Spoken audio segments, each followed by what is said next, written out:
Mr. Deputy Spokesperson of the Citizens Coalition for Change, may you please tell us what is transpiring at Rudhaka Stadium?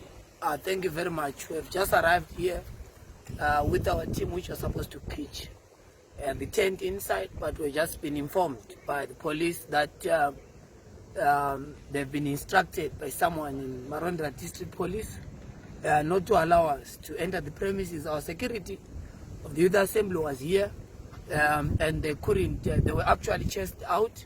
As you can see, some of them are outside in the vicinity, so I went there to inquire why we are not allowed to assemble, because we're a constitutional and legal political organization recognized in law in this country.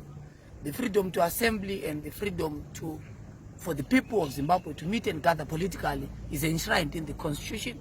So we've instructed our lawyers to follow up the case at the High Court of Zimbabwe. Hopefully that we're going to get a favorable determination. But look, we've made it very clear that our program politically to meet with the people continues unabated. Why? Because we're a legal political organization. ZANU-PF cannot, and there is no authority to bar us or to determine the political programs that we're supposed to do. So that's why our people are here, because we can't be pushed away by our competitor. ZANU-PF is a political competitor, and we expect, I'm happy that the police in this part of the country are very clear, because they must remain professional. They must understand that we're a political party and a government in waiting. That's why we're here, to exercise our constitutionally guaranteed right to freedom of assembly. So the president is waiting for the briefing and our leadership, so that we ensure that there is a smooth flow of our political program as per the plan. So you have seen it happening. They've made the same declaration in Binga. They've made the same declaration wherever we're supposed to go.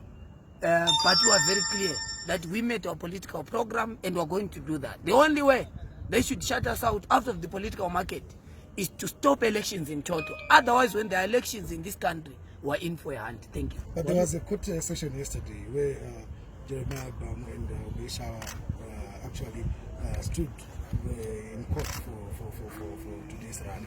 No, the court is still on. That's why I said that we expect that the court is going to do the right thing. What are the issues that they're addressing today? No, the court was just bringing us back to bureaucratic red tape, to go back to the magistrate, to exhaust internal remedies, which is a conversation with the police. So we're waiting for the court to proceed, because we informed the court yesterday that there is no cooperation on the part of the police. So we expect that the High Court will make a determination. You said someone from the road